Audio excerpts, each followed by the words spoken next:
ಓಂ ನಮಃ ಶಿವಾಯ. ಪೂರ್ವಜರಾತ್ಮಕ್ಕೆ ಶಾಂತಿಯ ನೀಡಲು ಗಂಗೆಯ ಧರೆಗೆ ಕರೆತರಲು ತಪಸ್ಸನು ಮಾಡಿದ ಭಗೀರಥ.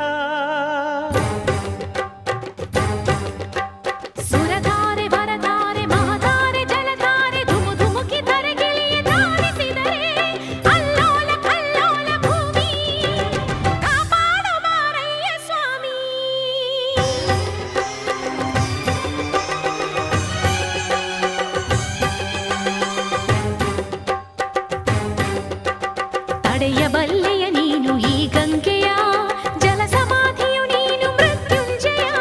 ಹೇಗೆ ಪಡೆದೆ ಹರಿವ ಈ ಶಕ್ತಿಯ, ಹೆಣ್ಣೆ ಅರಿವೆಯ ನೀನು ಶಿವ ನಿರ್ಣಯ.